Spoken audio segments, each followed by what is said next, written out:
Bien, buen día, buenos días a todos y a todas. Gracias por unirse a una sesión más de guía, empezando agosto, 7 de agosto, nuestro primer viernes de agosto. Esperamos que ayer hayan tenido un buen descanso. Ayer fue feriado en Perú, como les comentaba por la agenda, así que pero igual hoy retomamos nuestras labores con normalidad.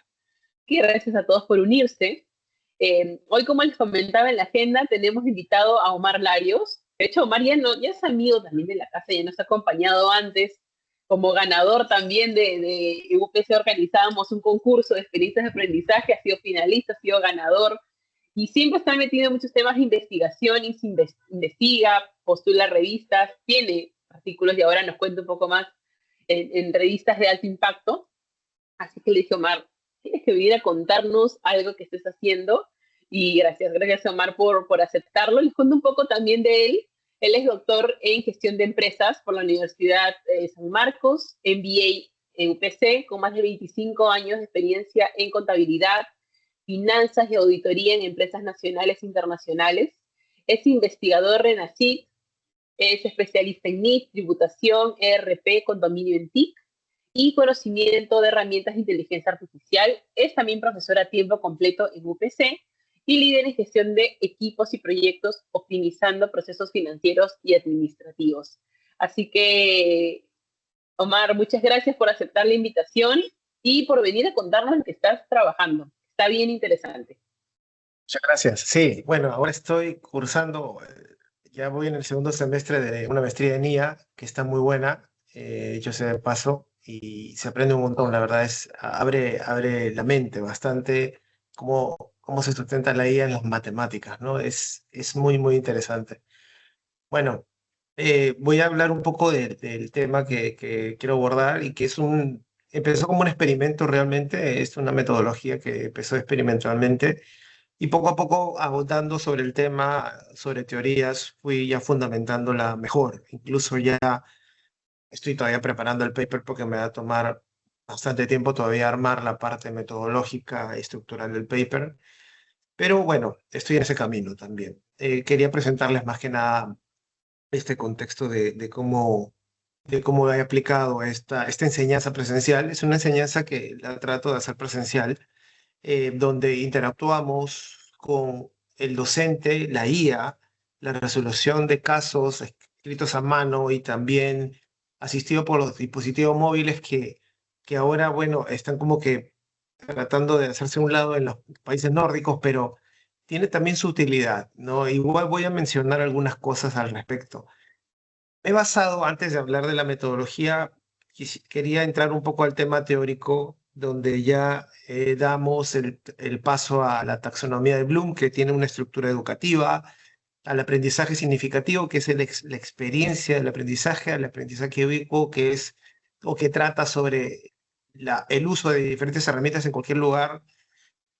La carga cognitiva, que me pareció muy interesante el tema de cómo no saturar demasiado al estudiante y darle focos específicos, los niveles de procesamiento, la escritura manual, que me pareció una súper ventaja en este caso, y la deuda conectiva en la IA, que esto fue un paper que está todavía en borrador y que todavía no tiene revisión de pares, hasta donde sé que es del MIT, que hace poco salió, respecto al tema de cómo el cerebro funciona cuando utilizo demasiado la IA y cuando no la utilizo. Me basé en varias teorías y tuve que leer algunas cosas para poderme informar al respecto antes de realizar cualquier tema de metodología. Eh, Quiero aclarar que esta metodología la utilicé en un curso de normas contables para estudiantes de contabilidad que recién van a empezar a entender normas contables. Las normas contables son muy duras, son muy pesadas, son muy difíciles, su lenguaje es muy duro también. Duro me refiero a que tiene terminología muy avanzada en el ámbito contable, valor razonable, costo no sé, de reposición, diferentes valor neto de realización, por ejemplo, diferentes terminologías contables que los profesionales contables que escribieron y que las normas contables están escritas por profesionales con muchos años de experiencia. Cuando el alumno quiere leerla o quiere tratar de entenderla, le cuesta mucho trabajo, ¿no? Ante eso vi la problemática de diferentes alumnos, como pueden ver en pantalla, de diferentes alumnos que llevaron estos cursos de normas, es un curso de normas contables, que los llevaron durante mucho tiempo y lo han repetido hasta en 5 ocasiones. No encontré una sexta, gracias a Dios, pero sí un gran porcentaje, al menos un 40% de estudiantes que recibían clase ya eran bicástricas y tenían varios retiros. Entonces, había una gran problemática al respecto que después la voy a demostrar también con calificaciones. Y bueno, también vi que había un tema de pérdida, una pérdida cognitiva que viene de la escuela. Recordemos que en las universidades recibimos a los chicos que vienen de colegios, o sea, los que vienen de colegios actualmente tienen una carga cognitiva, tienen un tema también que lo arrastran y que a veces nos cuesta entender, que es que vienen, no es que hayan sido más o menos inteligentes, sino que vienen de una realidad post-pandemia, y aún lo seguimos recibiendo, más o menos, pero es un cambio generacional que nos ha tocado abordar como profesores universitarios. Eso me parece muy importante mencionarlo porque a veces no lo tenemos en cuenta. A veces renegamos mucho y decimos, no, estos, los de antes eran así o los de ahora son diferentes, etcétera. Pero trato de abordar un poco la problemática también. A la vez veo noticias, o se han visto noticias, ustedes seguramente las han visto en Suecia, en los países nórdicos, donde incluso ya digamos que tratado de prohibir el tema del celular, cosa que no es el foco del esquema que he planteado, pero que tratan de enfocar el aprendizaje manual. Yo creo, yo lo estoy llevando más por ese lado, que tratan de que la escritura sea parte del aprendizaje y tiene una teoría también, obviamente, que se fundamenta en Müller y Oppenheimer, que hablan desde el 2014 sobre esto y que es muy interesante. Bien, me enfoco en el tema del curso y en la metodología para no tomarme demasiado tiempo. Este es uno del esquema de uno de los 2 cursos de normas que yo coordino y que dicto también, que trata sobre normas contables. ¿Y cuál es el enfoque del tema o el enfoque de la problemática, o basado en el enfoque de la problemática? Me basé en la participación estudiantil. Usualmente en los cursos solemos colocar un porcentaje de participación del estudiante. A veces es el 5%, a veces es el 10%. Me atreví a ponerle un 20%, pero bajo ciertas condiciones. Eso 20%, aparentemente el alumno lo ve como un porcentaje alcanzable de poder aumentar su promedio y poder tratar de pasar el curso, sin darse cuenta de que esa metodología lo que hace es que aparte de darle ese peso porcentual de su calificación, le va a ayudar a que las evaluaciones escritas las hagan con éxito o traten de hacerlas con éxito, pero no lo ven en ese momento. En ese momento el estudiante casi siempre ve dónde voy a ganar más puntaje para poder aprobar. Eso es lo que hacen ellos. Y ya los conozco también, o los conocemos en ciertos ámbitos más o menos. El 70% de la nota de un curso, por ejemplo, se basa en 4 evaluaciones escritas a mano, o sea, sin ninguna ayuda de por medio, ni con celular ni nada. Ese no es el enfoque de la metodología. El enfoque de la metodología está en mi 20%, que ayuda a que ese 70% sea o trate de ser exitoso. Y un 10% que es un trabajo, una exposición que no tiene ningún tema de Word, sino que básicamente lo que califico son sus habilidades blandas. Pero lo que me enfoco yo es en los 2 primeros, en el 20% de la participación y el 70% de su realización de sus evaluaciones. En la metodología se basa en ese 20%, que podría ser un 30%, podría ser. Y voy a pasar a explicarla. Primero yo lo que hago es sentarme, pararme en el aula, mostrarle el concepto al estudiante, resolver casos prácticos con ellos que me acompañen con esos casos prácticos, y luego de ello, de toda la parte de la clase, ellos lo que van a pasar a hacer es tratar de escribir todo lo que han hecho, justificando e identificando la normativa. Eso pasa por un tema de assessment. El assessment de dominio de la normativa, que no es el caso, trata sobre cómo aplico la norma, cómo la identifico y cómo la justifico. Son 3 elementos que se miden en el assessment y que, independientemente del assessment, yo lo que trato de hacer es que el alumno entienda y aprenda y comprenda la norma. Bien, este es otro curso, el esquema es similar, el 20% de participación, el 70% son las evaluaciones. Creo que son los 2 focos principales del caso. ¿En qué fase se va? ¿O en qué fase se lleva? Primero, lo que hago como profesor es explicarle conceptos. les explico tips, conceptos de la normativa, les coloco ciertos ejemplos de dónde se aplica, a veces pongo videos, a veces pongo alguna imagen para que entiendan a qué me refiero, y ellos comienzan a tomar nota de manera manuscrita.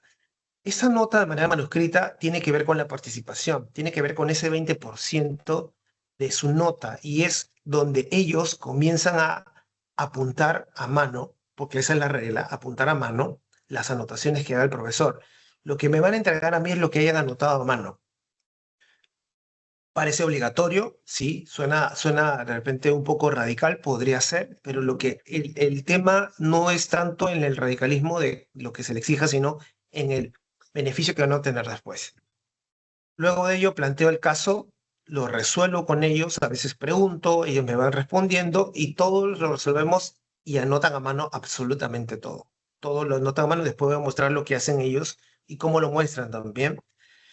Luego de eso, yo lo que les digo es, muy bien, luego de haber utilizado estas herramientas a mano, lo que van a hacer es utilizar sus dispositivos móviles, ya sea su laptop, su iPad, su celular, y van a utilizar la IA para buscar conceptos relacionados a lo que ya les expliqué del caso, van a parafrasear esos conceptos y los van a escribir a mano también, comprendiendo de qué se trata.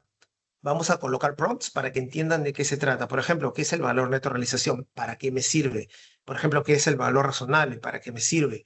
Explícamelo como para un chico de 10 años en una tienda de caramelos o en una tienda de abarrotes. Quisiera entender qué es y para qué me sirve a nivel conceptual.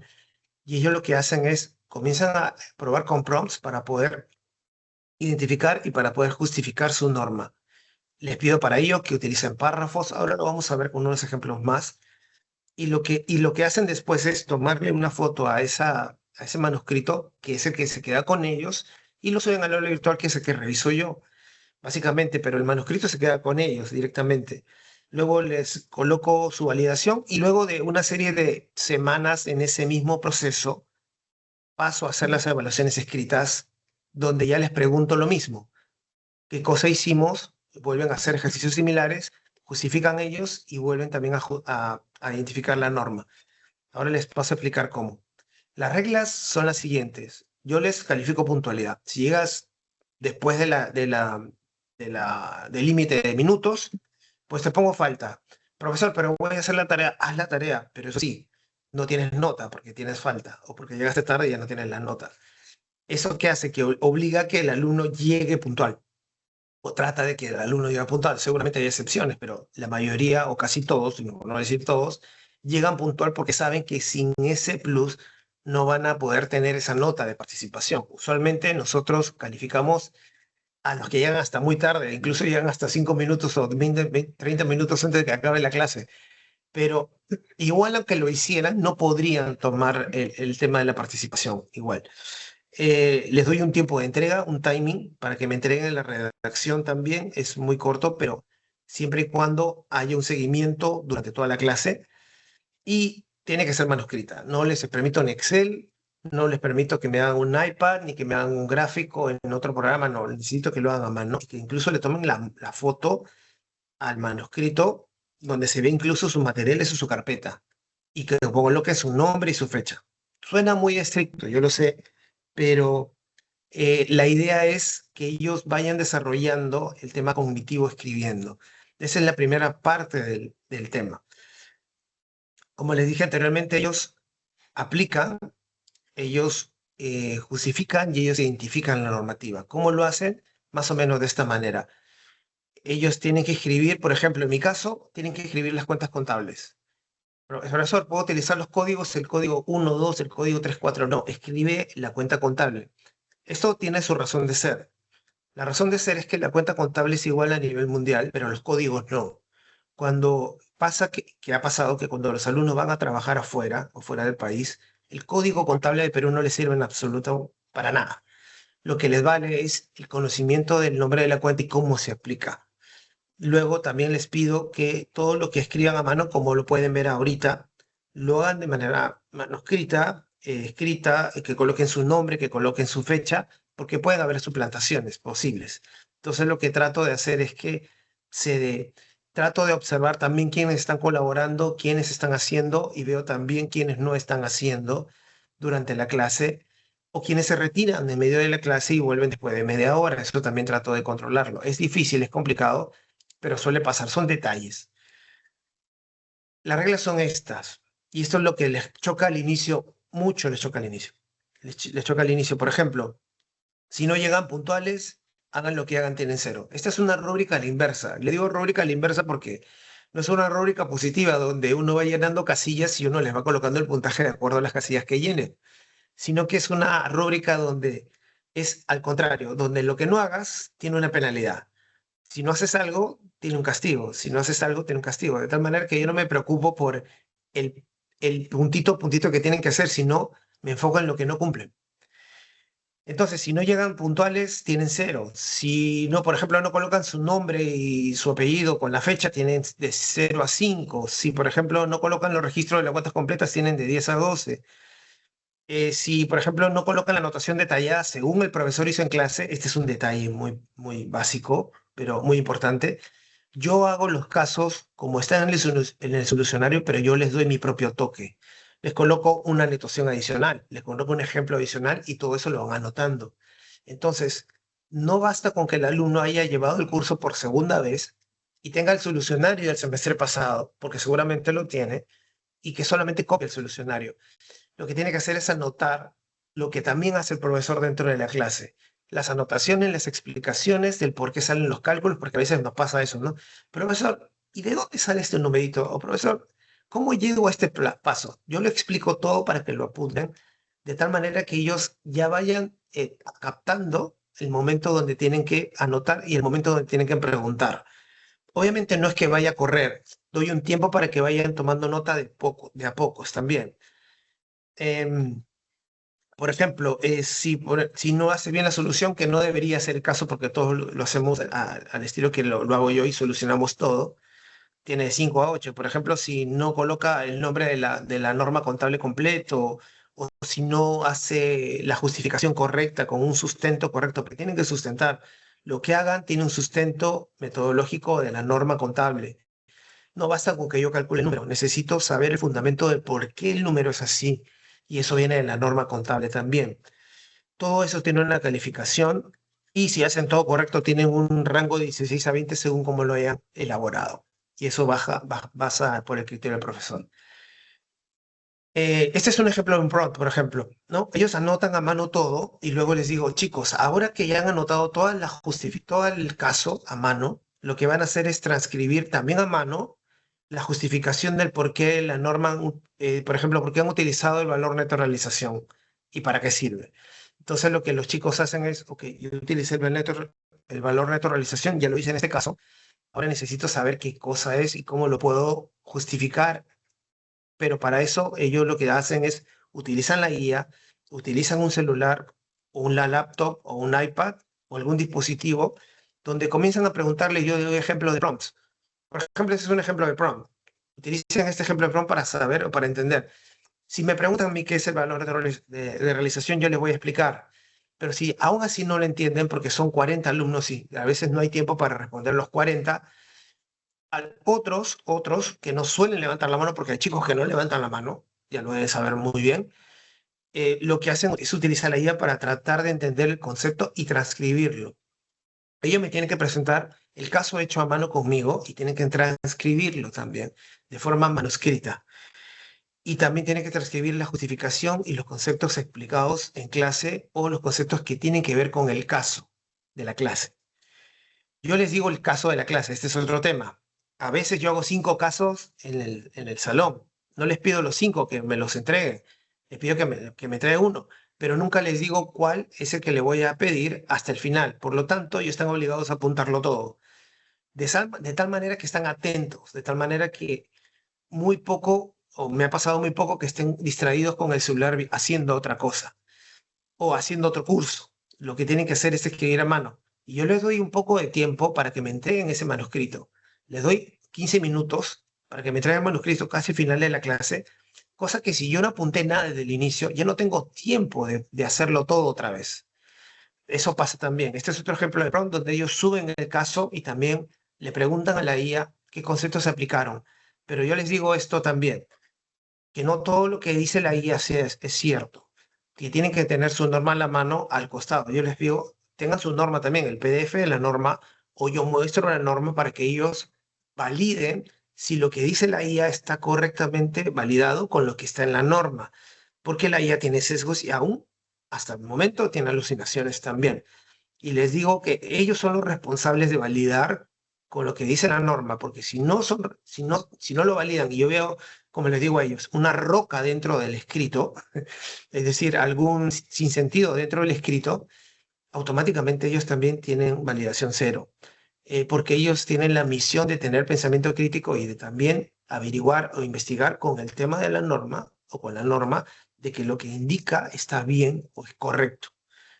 Eso también lo trato de aplicar y me faltaría tal vez afinar eso un poco más dentro de la clase, pero es parte del pensamiento crítico que ellos deben tener. Este es un ejemplo o un buen ejemplo de una entrega, como la suben ellos en el aula virtual.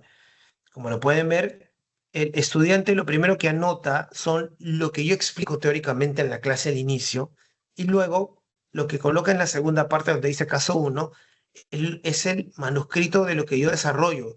Aunque lo desarrollen en Excel o en pizarra, ellos tienen la misión de hacerlo a mano. Luego identifican la norma y justifican con el apoyo de la IA o con el apoyo mío también. Yo les trato de decir en qué parte de la norma está y qué significa el concepto a uno u otro estudiante o a todos cuando me preguntan de manera unísona qué cosa significa algo para entender si lo que dice la IA está correcto o no. Y de esa manera vamos utilizando ambas fuentes, la mía y la de la IA al mismo tiempo. ¿Qué dispositivos se utilizan? Los dispositivos móviles que tengan a la mano, ya sea el celular, el laptop o el iPad, como les expliqué. Esta es una regla y lo que yo busco es que anoten todo para que tengan todo el conocimiento y este incluso es su balotario de repaso para las prácticas calificadas o las evaluaciones. Este es un ejemplo no bueno o por decir un mal ejemplo. Anotar lo que vi en el solucionario la vez pasada o en el ciclo pasado o anotar muy poco o no anotar lo que hace el profesor en clase o incluso, como yo les digo, colocar los códigos de las cuentas cuando yo lo que les pido es que pongan el nombre de la cuenta correcta o justificar de manera muy escueta también. Esos son malos ejemplos que usualmente tienen calificaciones negativas y eso se basa en la rúbrica negativa o, digamos, el círculo de penalidades que está aquí. Bien, esta es la vista de cómo ellos en este momento, cuando estaban justificando, es decir, terminamos la clase, terminamos el caso práctico y les digo, chicos, terminamos el caso práctico. Ya les expliqué los conceptos. Es el momento, tienen 15 minutos para utilizar la IA o para preguntarme a mí cómo van a justificar el caso o las dos cosas al mismo tiempo y anotarlo a mano. Como pueden ver, ellos utilizan sus celulares, en algunos casos utilizan su iPad, no se ve muy bien, y comienzan a anotar y a transcribir el caso y a justificar el caso con los párrafos de la normativa. Lo que hacen al hacer este ejercicio, lo que están haciendo es tomar nota, tiene una memoria cognitiva anotar también. Cuando tratan de tomar lo que está en la IA para colocarlo dentro de su escrito, lo que hacen también es parafrasear, porque hay una teoría también que trata de que cuando utilizamos el manuscrito para tratar de copiar algo que está en un dispositivo, inconscientemente lo hacemos parafraseando. Y ellos lo que hacen es utilizan sus propias palabras para explicar lo que está en la pantalla. Entonces, al hacer eso, están leyendo y comprendiendo al mismo tiempo que escriben. Es medio complejo lo que les digo, pero más o menos va en esa línea, ya que estoy todavía armando el paper para esta investigación. Los resultados a nivel académico han sido buenos. Los aprobados han subido de 71% a 85% en el curso de contabilidad avanzada, porque lo aplico en dos cursos, y en el curso de taller de NIF, que es un curso de nivel 6, porque el de contabilidad avanzada es de nivel 5, han aprobado de 68 a 79%, es decir, la cantidad de aprobados ha aumentado. Todo esto es de manera presencial, cabe aclarar. Y las comprobaciones lo he hecho con ciclos netamente presenciales. No han habido ciclos virtuales, es decir, no lo he aplicado a nivel virtual porque el seguimiento sería un poco más complejo, ya que la aplicación la metodología que he tratado de utilizar ha sido a nivel presencial con la interacción del docente directamente. Esto ha bajado obviamente la cantidad de desaprobados y los puntos porcentuales que he tenido como resultado han sido, creo que, positivos. Incluso acá también, haciendo una comparativa, los aprobados han aumentado, como pueden ver en conta avanzada, y la cantidad en porcentaje, esto es en porcentaje, y en porcentaje aquí abajo es que se han disminuido los desaprobados. En taller de NIR los aprobados en porcentaje han aumentado y lo mismo en porcentaje han disminuido también. Luego, yo lo que hice después de esto, de esta práctica, ya llevo esto 2 semestres más o menos, lo que he hecho es hacerle una encuesta a todos los estudiantes, a la cantidad de 229 estudiantes que llevaron durante estos 2 semestres estos cursos. Les pregunté cómo se sentían ellos o cómo consideran que sus calificaciones han ido durante el curso. Ellos han manifestado en gran parte que han mejorado mucho sus calificaciones. También cómo perciben su aprendizaje. Eso es importante, cómo ellos perciben, cómo ellos interpretan que han aprendido mejor o no las normas. Y un 96%, a pesar que no todos pueden haber aprobado, perciben que entienden mejor lo que significa cada concepto y cómo se aplica la normativa contable, lo cual es muy difícil. No es fácil, por si acaso. O sea, esto para los que somos contadores y nos ha tocado pasar por esto, no es nada sencillo. ¿Piensan ellos que es esencial la labor del docente a nivel presencial? La mayoría indica que sí, solo una persona, porque es que esto lo hice, lo dejé libre al inicio, pero después lo cerré, es decir, en tema de respuestas, y dejé una respuesta por ahí libre donde el estudiante indicó que le llama más la atención la forma presencial. Esto es lo que dicen los estudiantes, ¿ah? No lo que dice el docente, tampoco. Lo que el estudiante manifiesta después de haber participado en esta metodología.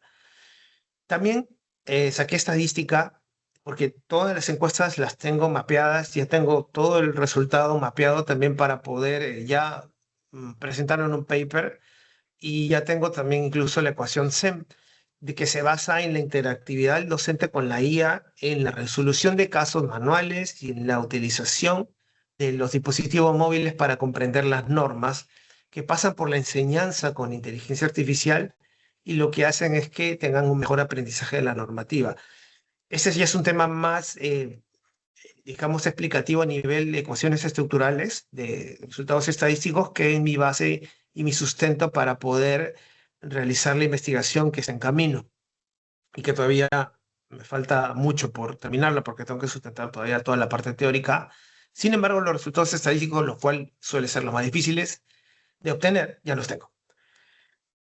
Y a nivel de conclusiones, sí ha habido una mejora de calificaciones con esta metodología, aunque pueda sonar muy estricta, aunque pueda sonar muy radical, pero el estudiante después entiende, al final, mejor dicho, del curso entiende el por qué se hacía de esta manera.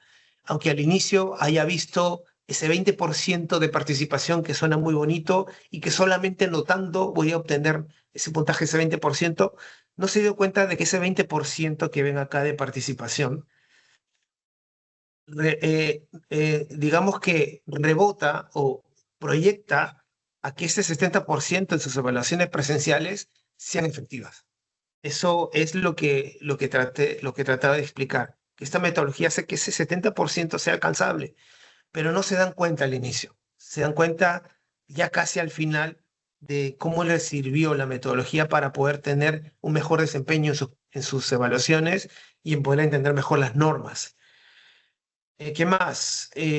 Tengo mayor percepción de la comprensión, como acaban de verlo. Sí reduje bastante el ausentismo y sobre todo la distracción. La distracción y el ausentismo se redujeron mucho. Entonces, debe haberles pasado que los estudiantes se van, están en otra cosa, están en otra onda. Eso se redujo bastante también. Y bueno, hay siempre oportunidad de mejora. Por ejemplo, me costaba mucho trabajo el tema del mundial, porque, uy, no sé, el partido de, no sé, de cualquier equipo, no voy a entrar en el detalle de los equipos ganadores, a veces se distraían con el celular y había que estar haciendo seguimiento, pero fueron temas muy puntuales, sinceramente. Y aún así, la metodología los obligaba a estar atentos. Entonces era muy difícil que se distrajeran. Si se distraían, eran unos minutos para ver cómo iba el marcador, pero volvían a regresar. Sí, a veces pasa, pero fue un tema muy puntual del Mundial que creo que tenía mucha atención a nivel general para todos. Eh, Esas son las conclusiones a las que he llegado. Yo voy a seguir explorando, pero me gustaron los resultados, a pesar que fue un poco empírico al inicio. Y claro, hoy por hoy puedo decir que me he basado en diferentes terminologías y teorías también para poder llegar a un buen resultado para nuestros estudiantes, al menos. Y fue una forma de tratar de combinar varios mundos, el mundo presencial, el mundo manuscrito, el mundo de la utilización de la IA dentro de un mismo curso para poder obtener un mejor resultado, no solo por las notas, sino por la forma de comprender y por la forma de tener ese conocimiento, porque hay un precio a pagar por bueno, según lo que dicen los autores o en este borrador del paper, hay un precio a pagar por abusar demasiado de la IA y dejar de lado el aprendizaje propio, ¿no? Ese fue más o menos el, la conclusión o el resultado a la cual llegué con esta metodología y que ya será un paper bueno, espero para que no tarde mucho para que sea posible. Jesús. Muchísimas gracias, Omar, y felicitaciones por el gran trabajo que vienes realizando como docente también, como ver el dolor que tenían tus estudiantes, el dolor que había en el curso y cómo has logrado combinar diferentes estrategias con IA, la manera de cómo trabajar en lo manuscrito y se ven los resultados, ¿no? La mejora en las calificaciones, en la comprensión del estudiante, que es algo a lo que siempre como docente queremos llegar. Ahí está la tasa de aprobación, cómo se ha logrado incrementar la tasa de aprobados y disminuir la de desaprobados, que eso es de lo que más cuesta, creo, como docente trabajar. Un tema, como tú dices, duro, difícil, cómo lo has logrado encajar bien con el tema de la IA. Así que felicitaciones por el gran trabajo y por contárnoslo también y que sirva de ejemplo, ¿no? Para otros docentes que también dictan este curso o les podría ayudar también una estrategia como la de Omar. Muchas Sí, gracias. No sé si, sí, lo importante es no solamente que aprueben como a veces buscamos que aprueben, sí está bien, pero que comprendan es más importante, como yo les digo a ellos, esto.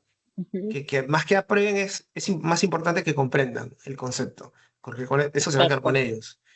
Y bueno, sí, definitivamente toma tiempo, pero ha sido bueno para ellos. Lo que me llama de satisfacción creo que es que ellos al fin del camino del curso entienden el porqué del todo y dicen, bueno, tenía razón, de tanto escribir y de tanto redactar, sí, ya entendí y ya comprendí, o ya al menos tengo la memoria cognitiva de cómo poder desarrollar mi evaluación. Uh-huh. Porque pasa que si le decimos a los chicos alegremente, miren, ustedes tienen que practicar, que es importante, y no hay un motivador, es muy difícil que lo hagan. No todos, pero es muy difícil que practiquen por sí mismos. Eso nos pasa mucho en la contabilidad. La contabilidad es práctica, como en las matemáticas, y se puede aplicar a Uh-huh. cualquier curso. Ojo, no estoy hablando solo de contabilidad. Hay cursos que avanzan y que funcionan practicando. Y esta es una forma que pude obtener de que tuviera mejores resultados. Totalmente. Gracias. No sé si tienen consultas, preguntas, ahí pueden levantar la mano. En, antes de darle pase a Jesús, y ahí las manos levantadas, ahí voy con ustedes. Quiero leer un comentario de Fabiola, que ya lo había puesto. Dice Fabiola, muchas felicidades por el trabajo, se ve arduo, pero es un buen ejemplo. ¿Podrías explicarnos tu modelo de ecuaciones estructurales y contarnos qué variables se evalúan y cómo? Claro que sí. Las variables que se evalúan, las dos variables son la enseñanza presencial asistida con IA, esa es la variable independiente, y la dependiente es cómo redundan o cómo afectan el aprendizaje de las normas contables. Esta variable se sustenta en estas tres dimensiones. En la dimensión de la interactividad, es decir, cómo interactúa el docente con el estudiante dentro del ámbito presencial. Se relaciona también con la resolución de casos a mano manuscrito y también se relaciona con cómo los dispositivos móviles me apoyan o me ayudan también en esa comprensión con la utilización de la IA, obviamente, para las normas. Las tres hacen o se complementan en la enseñanza presencial. Estas tres dimensiones hacen a esta variable y esta variable da como consecuencia el aprendizaje de las normas. Eso es más que nada lo que quiero explicar. Estos tres brazos, estas 3D, que se llaman dimensiones, son las que sustentan a esta gran variable que se llama Teaching AI, porque así le puse en el Yamovi, que es un software estadístico, que se basan en la variable enseñanza presencial asistida a IA y que da como consecuencia dependiente al aprendizaje de las normas. Es básicamente el foco conceptual de la investigación. Buenísimo. Gracias, Omar. Y vamos con Jesús. Tiene la mano levantada. Adelante, Jesús. Gracias, Gabriela. Gracias también, profesor Omar, por compartirnos un poco lo que está avanzando. Bueno, y en mérito de las cosas que nos ha mostrado, igual espero que las preguntas y apuntes que vaya a hacer pues también le sirvan de mucho sobre el trabajo de investigación que está haciendo. Al inicio usted nos compartió algunas vistas de un documento para poder mostrar cómo son los pesos o las cargas que utilizan o que tienen vista los chicos, ¿no? Sobre su desempeño, trabajo grupal y participación. Si en teoría el desempeño es la demostración de las competencias del estudiante, ¿cómo es que estamos diferenciando conceptualmente el desempeño de la participación en el trabajo grupal, ¿no? Sería una de las primeras preguntas que se me ocurren. Cuando participa no hay desempeño, cuando hay trabajo grupal no hay desempeño. ¿Cuál es esa distancia que ocurre? ¿En qué momento se diferencia? Considerando pues que es un trabajo de investigación al que pretende llegar. Lo siguiente que podría revisar es, luego nos mencionó un documento de carácter pedagógico que usted señala que es una rúbrica, pero ahí hay varios criterios que corresponden a aspectos formales o administrativos. Este tema de la asistencia, la presentación, la fotografía, requisitos del trabajo, y que se trata de una lista de cotejo. ¿Cómo se determinó que estos criterios tengan un peso importante en la calificación, en comparación con los criterios que evalúan directamente, por ejemplo, el dominio de las competencias contables como tal? Un tercer apunte que yo haría es, bueno, inicialmente usted nos señalaba que solicita los trabajos a mano porque favorecen el aprendizaje y cita como referencia algunas decisiones adoptadas por algunos países nórdicos, lo cual es cierto.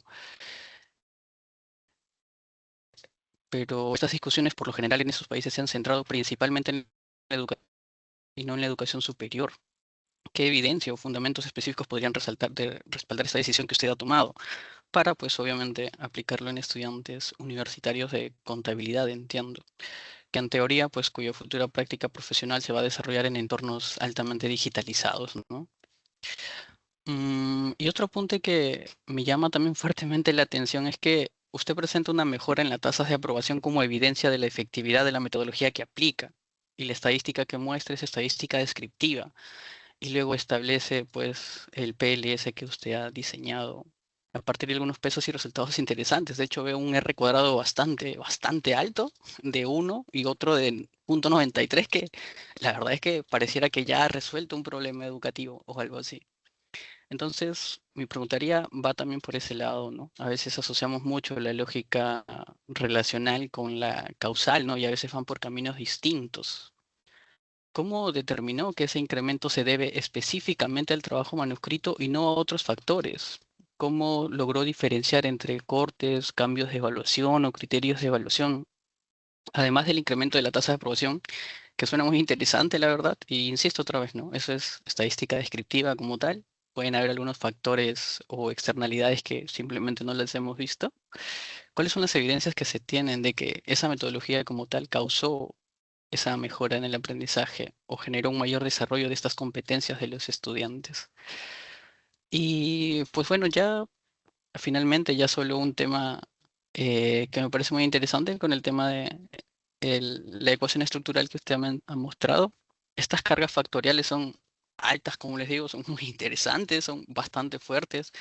Los coeficientes estructurales que se muestran allí también son, bueno, yo diría extraordinariamente altos, la verdad. Ah, y pues, ¿eso qué cosa significaría, no? Si, ¿cuántos datos se han utilizado? Los datos recolectados deberían ser consistentes mucho con el modelo que se propone. si bien es cierto, usted reconoce pues que es un trabajo en desarrollo y demás consideraciones, pues pienso que ahí habría que tener bastante cautela con inferir resultados a partir de una serie de correlaciones que tienen que ver con cargas factoriales que probablemente usted conoce en mayor medida. Así que nada, es bastante interesante. Siempre suelo mencionar mucho esto en los espacios que nos permite Gabriela, de que hay que ser muy valientes pues, para mostrar lo que estamos haciendo y recibir los apuntes y observaciones. Así que nada, profesor Omar, un gusto escucharlo y espero sus respuestas a los comentarios que he podido dar. Sí. Muchas gracias, Jesús. Bueno, en algunas cosas tengo respuestas, en otras seguramente en la investigación que estoy realizando las obtendré. El criterio, por ejemplo, de la parte de esta, no es rúbrica, obviamente, es una serie de requisitos. Básicamente, el enfoque fue para el cumplimiento de lo que se quería hacer, más que una rúbrica de cumplimiento de voy a cumplir esto y voy a tener ciertos puntajes. Más que nada fue por ello, no es una rúbrica, digamos, de Minerva, ni una rúbrica de algún esquema estructural de la universidad, sino es un tema más interno del curso, pero lo hicimos enfocado a que se pueda cumplir con los requerimientos, entre otros elementos. Ahora, también el curso, o mejor dicho, el aspecto grupal que se maneja solamente va en la parte del trabajo grupal. Lo que se busca es que el estudiante, si bien es cierto que podría participar con su compañero al costado anotando o con el profesor, porque eso es imposible de evitarlo, lo que se busca es que el estudiante individualmente presente estos casos para que su desarrollo sea individual o su conocimiento sea individual. Podría haber espacios para ver otras alternativas de colaboración grupal. Eso no lo había contemplado, pero incluso podría ser una oportunidad para ver qué se podría hacer de manera grupal para fomentar el aprendizaje.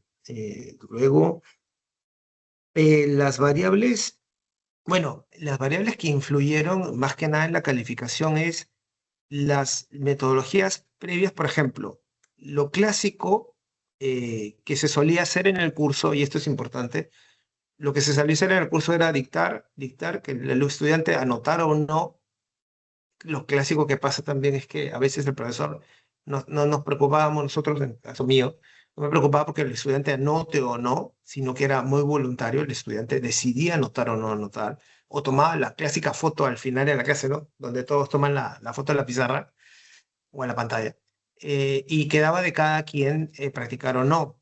En ese sentido, era como una metodología diferente. Hablo de variables de enseñanza. La metodología clásica donde yo me dedico a dictar mi clase, no, la nota de participación era simplemente un mapa mental y valía un 5%, por ejemplo. Era diferente el esquema del anterior. Tal vez presentar ambas cosas me serviría en mi investigación, presentar cómo se hacía antes y cómo se hace ahora.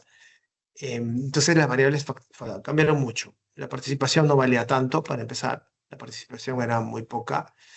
Las evaluaciones pesaban mucho más y obviamente eso generaba que también cayeran bastante porque muchos de estos estudiantes no practicaban los anteriores. Hablo de un ciclo, un semestre anterior, por eso la comparación.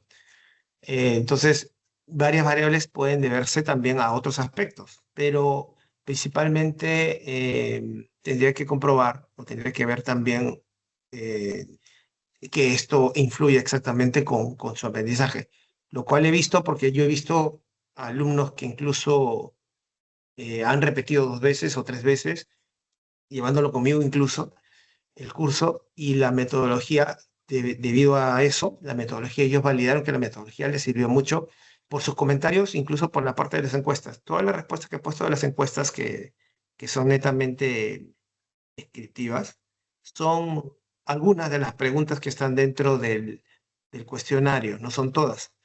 Y varias de ellas perciben que con la metodología les va mejor a nivel de la percepción del estudiante, pero también a nivel del cambio de metodología de las clases ha influido también incluso en su forma de aprender. Al menos eso es lo que tendría que validar mejor en mi investigación y gracias por el aporte más bien porque no se podría sesgar el tema de las razones o las variables por las cuales se aprendieron. Eso es lo que pude notar porque fueron varias preguntas. Y alguna que otra asumo yo que la voy a tener que responder a nivel teórico o mejor fundamentado para la parte estadística sobre todo, ¿no? Porque las cargas factoriales son altas y de eso voy a tener que revisarlo nuevamente igual, de todas maneras, con la parte de la evaluación del Yamovi, que el Yamovi es la herramienta que me sirve a mí para la elaboración de la parte estadística. Pero sí, lo voy a revisar y lo voy a fundamentar. Más bien, gracias por sus consejos también. Muchas gracias, profesor Obar. Siempre es bueno escucharlo. Sí, gracias. Gracias, gracias, Jesús. Gracias, Omar. Vamos con Madeleine, que tiene la mano levantada. Gracias. Bueno, muchas gracias, profesor Omar, por compartirnos su experiencia. Felicitaciones también por los resultados que va obteniendo y también por la posterior sistematización de la experiencia que con gusto la vamos a leer para poder conocer más a fondo, ¿no? Yo quería preguntarle, porque también se habla mucho sobre el uso de la IA y las alucinaciones que a veces tienen, ¿no? Justamente en una capacitación reciente nos comentaron sobre el término alucinaciones verosímiles, ¿no? Y quería preguntarle si en esta experiencia ha habido alguna situación donde quizás se haya presentado, ¿no? Alucinaciones de la IA por el uso específico en alguna tarea de los estudiantes, si ha habido ello y cómo lo han afrontado. Gracias, profesor Omar. Sí, sí ha habido casos de donde, por ejemplo, la IA ha colocado o les ha colocado un párrafo de la normativa que no corresponde a un concepto. Eso ha pasado. Y previamente a ello, les decía a los estudiantes que siempre el párrafo que le llega la IA, obviamente, tiene que contrastarlo con la norma contable, que todas las normas están en el aula virtual. Por lo tanto, ellos tienen acceso a los PDF de la normativa. Entonces, claro, cuando pasa eso, por ejemplo, pasa que el párrafo no está bien sustentado y tiene justamente una baja de calificación por ello. Pero lo que hago yo es, trato de que, como bien dice la profesora Madeleine, trato de que el estudiante verifique que lo que dice la norma está bien o es correcto o no. Por ejemplo, la cantidad, el párrafo, el concepto es que está explicado, o el concepto que yo le acabo de mencionar y que tiene que ver con el párrafo también o con el concepto que le ha dicho la normativa. De hecho, que hay una validación eh, anteriormente, o mejor dicho, previo a los casos prácticos, lo que yo hago es explicarle cada concepto. Concepto para que entiendan lo que significa. No es que yo tampoco les deje libremente a que confíen en la IA 100%, sino que yo les trato de explicar lo que significa cada terminología para que ellos puedan fundamentarla, puedan entenderla lo mejor con la IA o volverme a preguntar a mí. Y lo que hago yo con la IA es que traten ellos de que la utilicen para tratar de entender de manera más sencilla, a lo mejor que a veces los profesores nos falta mucho eso, algún concepto difícil. Pero sí ha pasado que ha alucinado con un párrafo, por ejemplo, que no correspondía. Y eso le bajaba la calificación, pero siempre yo les daba el feedback. A todos les doy el feedback en el aula virtual, a todos, a todos. El por qué es que esto está mal, que este párrafo no corresponde, que este podría describirse mucho mejor en palabras más sencillas, que no corresponde al ejercicio que se ha aplicado. Yo sí leo todo, a pesar que algunos creen que no, pero me leo todas las justificaciones. Y es lo que pasa y les digo siempre que está bien que la IA les ayude, pero no es 100% confiable. Entonces, lo que les da a ellos es siempre la capacidad de corroborar con lo que dice la norma y que no se confíen 100% de la IA porque tiene fallas también o podría tener fallas. La IA también ha interpretado un montón de cosas cuando yo la uso, porque la uso, muy equivocadas, sobre todo cuando son temas financieros. No sé por qué. No sé por qué le cuesta tanto trabajo el tema de la TEA, la TEM, no sé, las tasas financieras. Eso no sé si les ha pasado, pero conmigo no sé, porque siempre se equivoca conmigo cuando hace las tasas financieras. Pero es un tema netamente de la IA. ¿No? No sé por qué. De repente mejorará algún día en ese aspecto. Pero sí lo corroboro. Perfecto, gracias, profe. Gracias. A la próxima, Madeleine. Listo, muchas gracias, Madre, muchas gracias, Omar. No sé si ahí hay alguna otra consulta para Omar. Si no, Omar, te agradecemos muchísimo. Nuevamente Gracias. felicitarte y además contarles que Omar, cada que hace estas integraciones, toda esta experiencia educativa, lo lleva a un artículo de investigación. Así que eso también es muy valorado. Y ahí estaremos atentos, Omar, en la comunidad para que nos compartas tu artículo de investigación. Sí. De hecho, tiene varios ya. Ahí Omar nos puede compartir. Ha hecho también trabajos con IA, ya en contabilidad, con grandes resultados. Así que ahí lo pueden googlear a Omar. O Omar, nos envías tu link donde podamos encontrar tus artículos muy, muy buenos. Que ahí nos va a compartir. Y te agradecemos, Omar, por venirnos a contar esta experiencia. Y como te decía, esperamos el artículo de investigación en la revista. Sí, claro que sí. Cualquier concurso igual, ahí me mando, no hay problema. Sí, claro que sí. Gracias a todos por conectarse un viernes más. Nos encontramos el próximo viernes a la misma hora, 10 de la mañana. Y como siempre les digo, invitados están todos ustedes para que puedan venir también a compartir alguna experiencia de uso de la IA en la educación superior, algún tema que quisieran debatir, alguna lectura que quieran compartir. Por favor, este espacio es para todos. Así que tengan un buen fin de semana y nos vemos el próximo viernes. Gracias, Omar. Gracias a todos. Gabrielita. Gracias, profesores. Cuídense, Gracias, Gabriela. Gracias, profesor Omar. Hasta luego.